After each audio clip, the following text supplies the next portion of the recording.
వారికి ఉన్న అనుభవం, వారికి ఉన్న జ్ఞానము, వారికి ఉన్న మేధో సంపత్తి వాళ్ళ మాటల్లోనే చాలాసార్లు మనం విన్నాం. ఈ సభలో కూడా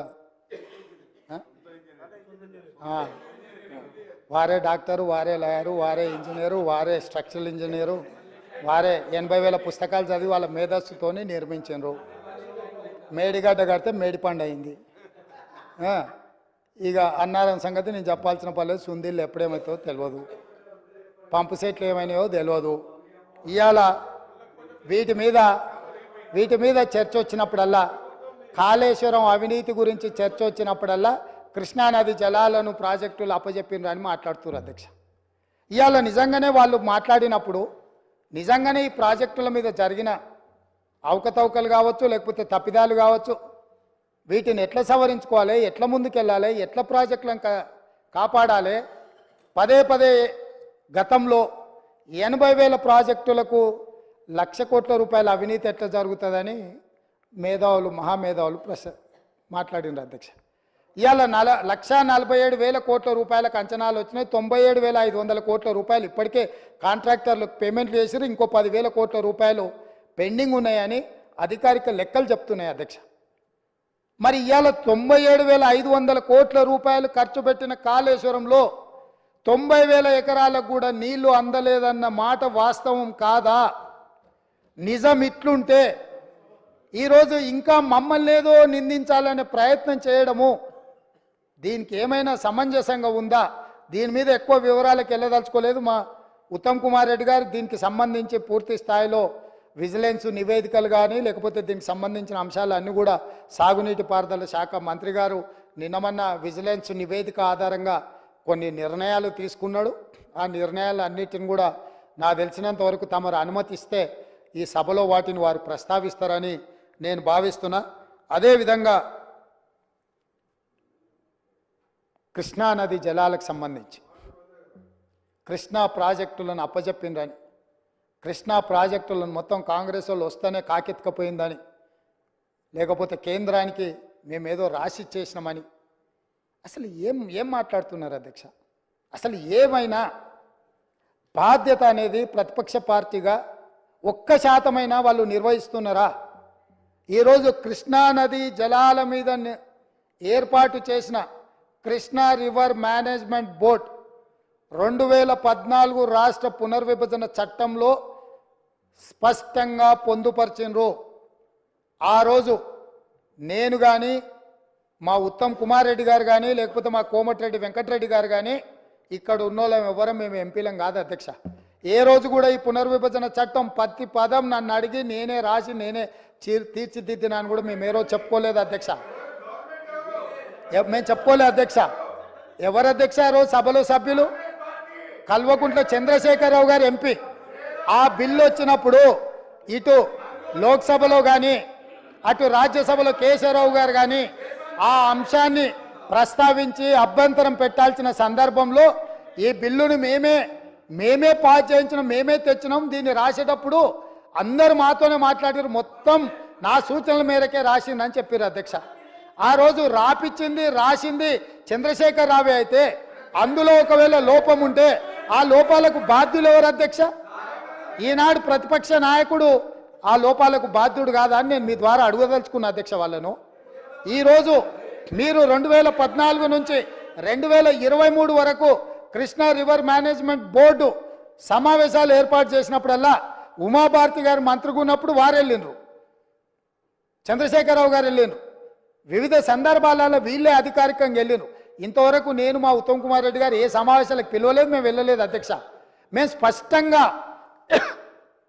స్పష్టంగా తెలంగాణ హక్కులను కాపాడడానికి మేము కొట్లాడుతుంటే మా కాళ్ళకు తాళ్ళు పెట్టి కాళ్ళలో కట్టెబెట్టి మమ్మల్ని బోర్లు పడేయాలని వీళ్ళ తాపత్రయం ఏంది అధ్యక్ష? గుంజుకుంటా అన్నది ఎవరు అధ్యక్ష? నరేంద్ర మోడీ గుంజుకుంటా అన్నాడు. మరి వీళ్ళు ధర్నాలు చేయాలంటే ఏడు చేయాలి అధ్యక్ష? నల్గొండలు ఉంటాడా నరేంద్ర మోడీ? ఏడుంటాడు అధ్యక్ష? ఢిల్లీలో ఉంటాడు. శాతనైతే కల్వకుంట్ల చంద్రశేఖరరావు గారు, తన్నీరు హరీష్ రావు గారు, కల్వకుంట్ల తారక రామారావు గారు ముగ్గురు పోయి జంతర్ మంతర్లో ఆమరణ నిరాదీక్ష చేయమను. మేము వాళ్ళని పోలీసులు తీసుకెళ్లకుండా వాళ్ళు అమరులు అవ్వడమో లేకపోతే హక్కులను సాధించడమో వరకు ఈ ప్రభుత్వం అండగా నిలబడుతుంది. వాళ్ళ ముగ్గురిని ఢిల్లీలో నరేంద్ర మోడీ తప్పిదాల మీద దౌర్జన్యం మీద ధర్నా చేయమని ఉంది. కానీ నరేంద్ర మోడీతో కొట్లాడుతున్న మా కాళ్ళ కట్టబెట్టి బోర్లు పడేస్తే ఎవరు అధ్యక్ష? అంతకన్నా అర్థం తెలియదు వీళ్ళకు. అధ్యక్ష ఇంకోటి అడుగుతా ఉన్నా అధ్యక్ష, నేను వీళ్ళ అధికారంలో ఇక్కడ ఉండగానే ఆల్మట్టి డ్యామ్ ఎత్తు కడతా ఉన్నారు. ఈయన చక్రం అప్పుడు తిప్పుతా ఉన్నప్పుడే, ఎన్డీఏ గవర్నమెంట్ చక్రం తిప్పుతా ఉన్నప్పుడే ఆల్మట్టి కూడా కట్టడం మొదలు పెట్టారు. మన కళ్ళ ముందరనే ఈయన చక్రం తిప్పుతా ఉన్న పరిస్థితుల్లోనే ఆల్మట్టి డ్యామ్ కూడా పెంచడం జరిగింది.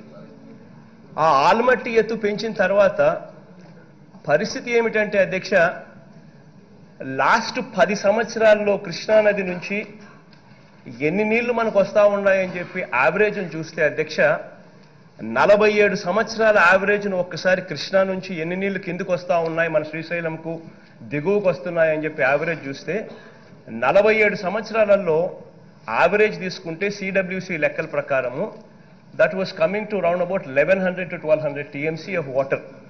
1100 నుంచి 1200 టీఎంసీ ఆఫ్ నీళ్లు వచ్చేటివి.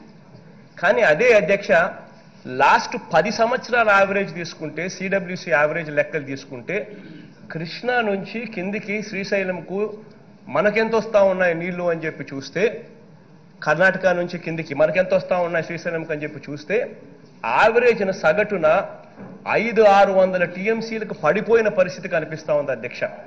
అంటే ఇప్పటికే కృష్ణా నుంచి వచ్చే పైనుంచి కిందికి వచ్చే నీళ్లు 47 సంవత్సరాల యావరేజ్ 1100 అయితే 10 సంవత్సరాల యావరేజ్ కేవలం 500 నుంచి 600 టీఎంసీల అధ్యక్ష. ఇటువంటి పరిస్థితుల్లో వాళ్ళ రాష్ట్రంలో వాళ్ళు ఏం చేసినా కూడా ఇటువైపున మనం వాళ్ళ రాష్ట్రంలో లేము కాబట్టి మనం చేయగలిగింది ఏమీ లేదు అన్న మాట మనం ఒప్పుకున్నా ఒప్పుకోకపోయినా ఇది నగ్న సత్యం. ఇదే విషయంగానే అధ్యక్ష మన కళ్ళ ఎదుటనే ఆల్మట్టి ఎత్తు 519 మీటర్ల నుంచి 524 మీటర్లకు ఎత్తు పెరుగుతూ ఉంటే ఇక నీళ్లు కిందికి ఏమొస్తాయి అన్నది మనమంతా కూడా ప్రశ్నార్థకం, మనమంతా కూడా ఆలోచన చేసుకోవాలి. ఇంకా నీళ్లు ఏ స్థాయిలోకి పడిపోతాయని చెప్పి. ఎందుకనంటే 519 నుంచి 524 మీటర్లు ఎత్తు పెంచితే అపారెంట్లీ దాని స్టోరేజ్ కెపాసిటీ ఇంకొక 110 టీఎంసీల స్టోరేజ్ కెపాసిటీ పెరుగుతుంది. దట్ ఈస్ ద రియాలిటీ ఈరోజు. ఇటువంటి పరిస్థితుల్లో పాపం కేసీఆర్ గారికి మనకు ఉన్న సత్సంబంధాల దృష్ట్యా కేసీఆర్ గారు నిజంగా ఆయన ఇంకా మెగ్నానిమిటీ చూపిస్తున్నాడని చెప్పి హర్షించాల్సిన పరిస్థితుల్లో వాస్తవం అధ్యక్ష ఇది మనకు గోదావరి నీళ్లను మనం గోదావరి నీళ్లను శ్రీశైలంకు తీసుకొని పోయే కార్యక్రమం జరుగుతూ ఉంది అని అంటే, గోదావరి నీళ్లను మనం నాగార్జున సాగర్కు తీసుకొని పోయే పరిస్థితి జరుగుతూ ఉంది అని అంటే, గోదావరి నీళ్లతో మనం కృష్ణా ఆయకట్ మనం స్థిరీకరించే పరిస్థితి జరుగుతూ ఉంది అని అంటే, నిజంగా అదే గోదావరి నీళ్లు మన రాష్ట్రంలో నుంచి మన పోలవరం దిగువ నుంచి మనం తీసుకోవడం లేదు. He was magnanimous. తన రాష్ట్రం నుంచి గోదావరి నీళ్లను we are taking it to Srisailam, we are taking it to Nagarjuna Sagar. ఆయన రాష్ట్రం నుంచి ఇది నిజంగా ఆయన మెగ్నానిమిటీకి మనం సంతోషపడాల్సింది పోయి రెండు రాష్ట్రాల మధ్య సఖ్యత ఉంది అని చెప్పి సంతోషించాల్సింది పోయి మనం చేస్తా ఉన్నది ఏమిటి అధ్యక్ష? అసలు గోదావరి గురించి అయితే ఫస్ట్ మీ క్లాస్ బీక్తా ఫస్ట్ మీరు వినండి. గోదావరి అన్నది 4 పాయలు ఉంటాయి. ఒకటి నాసిక్ నుంచి వచ్చే ఒక పాయ, ఆ నాసిక్ నుంచి వచ్చే పాయ ఇప్పటికే ఎండిపోయిన పరిస్థితి, వాళ్ళకే తెలంగాణకు వచ్చే పరిస్థితే నీళ్లు రాని పరిస్థితి. రెండో పాయ ప్రాణహిత పాయ, that is approximately 36% of Godavari waters. 36% Godavari waters approximately Pranhita పాయ. మూడో పాయ ఇంద్రావతి పాయ అప్రాక్సిమేట్లీ 26% ఆఫ్ గోదావరి వాటర్స్. రెండు Pranhita and Indravati alone constitute approximately 65% of Godavari waters. ఈ 2 పాయలు ఎక్కడున్నాయి అధ్యక్ష? ఈ 2 పాయలు తెలంగాణ రాష్ట్రంలో ఉన్నాయి. మనకున్నది ఏంటి అధ్యక్ష? గోదావరిలో కేవలం శబరి అది ఒకే ఒక పాయ, శబరి పాయ ఒకటే మనకుంది. You know how much Sabari constitutes? Sabari constitutes only 11% of Godavari. అంటే కేవలం మనకుండే పాయ ఏదైతే, మనకు వస్తా ఉన్న పాయ ఏదైతే ఉందో, మన రాష్ట్రంలో ప్రవహించే పాయ ఏదైతే ఉందో Sabari, that is only 11% of Godavari.